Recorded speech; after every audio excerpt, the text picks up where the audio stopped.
नमस्कार। 4 PM गुजरात में आप सभी का स्वागत है और मैं हूं आपके साथ आकांक्षा यादव। दोस्तों, दिल्ली की राउज एवेन्यू कोर्ट ने शुक्रवार यानी कि 27 फरवरी को दिल्ली आबकारी नीति 2021-22 से जुड़े भ्रष्टाचार के कथित मामले में आम आदमी पार्टी के राष्ट्रीय संयोजक और पूर्व मुख्यमंत्री अरविंद केजरीवाल, पूर्व उप मुख्यमंत्री मनीष सिसोदिया और अन्य 21 आरोपियों को सभी आरोपों से पूरी तरह बरी कर दिया है।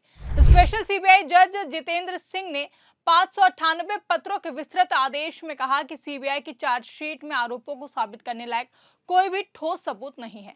कोर्ट ने साफ कहा कि कोई भी समग्र साजिश या फिर आपराधिक मंशा नहीं थी और आरोप मुकदमा चलाने लायक भी नहीं है। इस फैसले के बाद केजरीवाल ने आम आदमी पार्टी मुख्यालय में प्रेस कॉन्फ्रेंस की और प्रधानमंत्री नरेंद्र मोदी और केंद्रीय गृह मंत्री अमित शाह पर तीखा हमला बोला। उन्होंने इसे आजाद भारत का सबसे बड़ा राजनीतिक षड्यंत्र बताया है। आपको बता दें कि कोर्ट के फैसले ने पूरे देश में हलचल मचा दी है।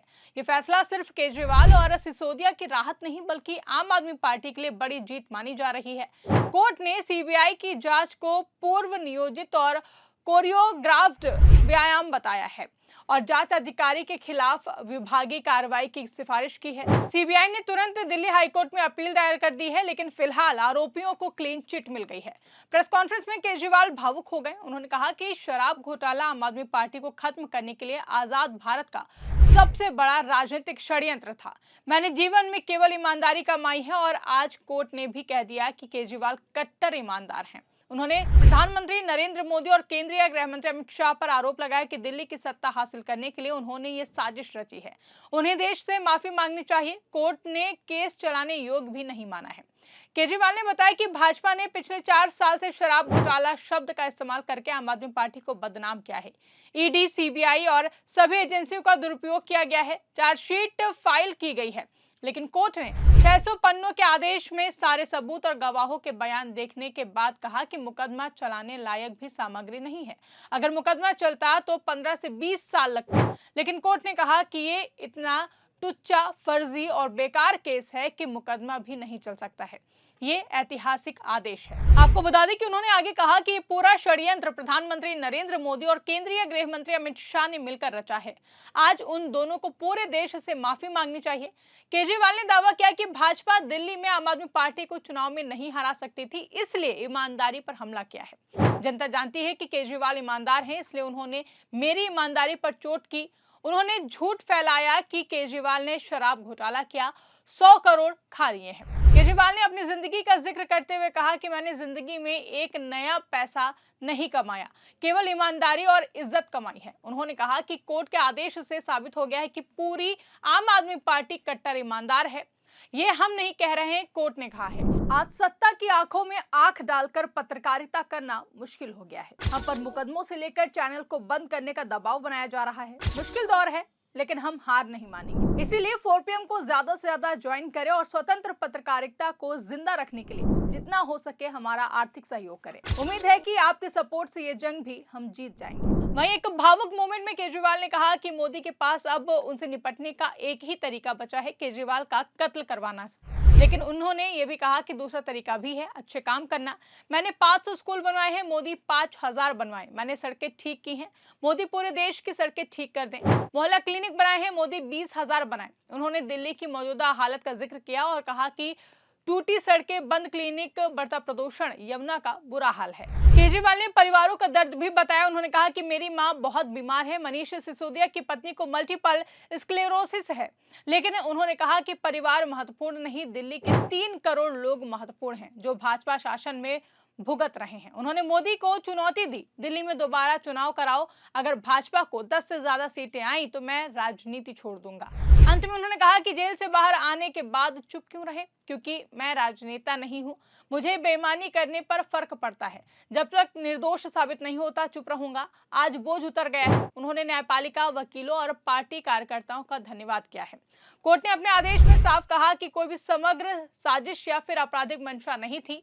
नीति संवैधानिक चैनलों से बनी है। एलजी के सुझाव शामिल किए गए हैं। कोई भी अचानक बदलाव नहीं था जो अपराध साबित करे। सीबीआई ने जो सबूत दिए हैं उनमें आंतरिक विरोधाभास थे, गवाहों के बयान बिना पुष्टि के थे। कोर्ट ने कहा कि आरोपियों पर गंभीर आरोप लगाने के लिए ठोस सामग्री चाहिए, लेकिन यहाँ सिर्फ अटकलें और अनुमान थे।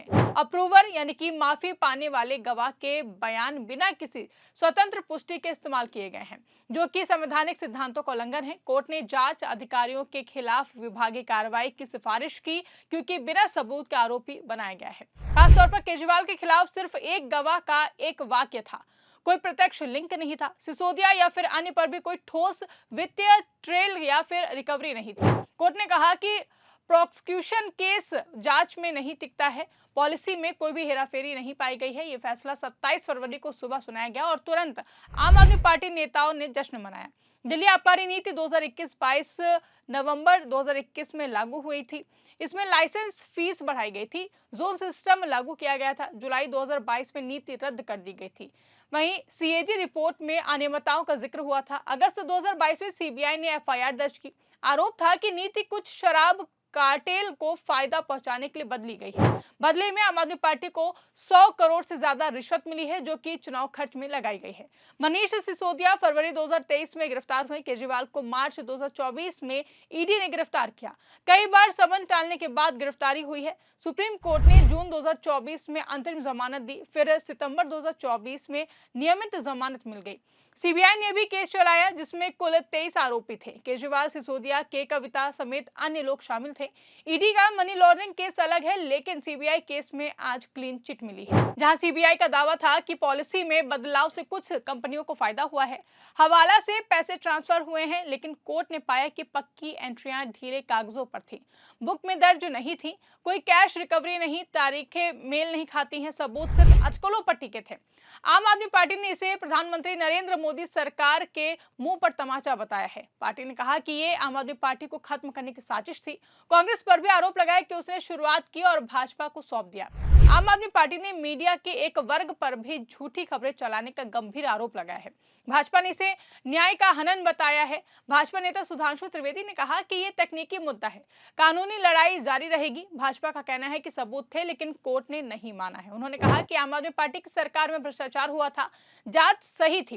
कांग्रेस ने चुप्पी साधी है, लेकिन कुछ नेताओं ने कहा है कि फैसला न्यायिक प्रक्रिया का सम्मान है। यह फैसला दिल्ली की सियासत में बड़ा मोड़ है। आम आदमी पार्टी का मनोबल बढ़ा है। केजरीवाल ने दिल्ली चुनाव की चुनौती दे दी है। अगर जल्द चुनाव हुए तो आम आदमी पार्टी इसे मुद्दा बनाएगी। भाजपा के लिए एक बड़ा झटका है, क्योंकि शराब घोटाला उनका बड़ा हथियार था। लेकिन सीबीआई हाई कोर्ट जाएगी तो केस लंबा खिंच सकता है। ईडी का अलग केस अभी भी चल रहा है। विशेषज्ञ कहते हैं कि डिस्चार्ज मतलब बरी नहीं, सिर्फ मुकदमा चलाने लायक सबूत नहीं है। लेकिन राजनीतिक रूप से आम आदमी पार्टी को फायदा होगा। दिल्ली के लोग अब सड़कें, अस्पताल, स्कूल, प्रदूषण जैसे मुद्दों पर फोकस चाहते हैं। केजरीवाल ने कहा कि प्रधानमंत्री नरेंद्र मोदी को सकारात्मक काम करना चाहिए, न कि नकारात्मक राजनीति। ये फैसला न्यायपालिका की स्वतंत्रता का भी उदाहरण है। जब संस्थाओं पर दबाव के आरोप लगते हैं, तब कोर्ट का ऐसा फैसला हिम्मत दिखाता है। दिल्ली शराब नीति मामला 4 साल तक सुर्खियों में रहा है। गिरफ्तारियां हुई, जमानत हुई, राजनीतिक आरोप प्रत्यारोप लगाए गए, काफी लंबा ये दौर चला। आज कोर्ट ने कहा कि सबूत नहीं है। केजरीवाल ने इसे ईमानदारी की जीत बताया है। भाजपा कहती है कानूनी लड़ाई बाकी है। देश देख रहा है कि सच्चाई क्या है। लेकिन एक बात तो साफ है कि लोकतंत्र में कोर्ट का फैसला अंतिम होता है, जब तक उच्च अदालत उसे ना बदले। आपको बता दें, दिल्ली की जनता अब विकास और अच्छे शासन पर ध्यान देगी। वहीं इस खबर पर आपकी क्या राय है, कमेंट करके हमें जरूर बताएगा। फिलहाल के लिए इस खबर में बस इतना ही। ऐसी तमाम बड़ी और राजनीतिक खबरों के लिए आप बने रहिए और देखते रहिए 4 PM गुजरात। धन्यवाद।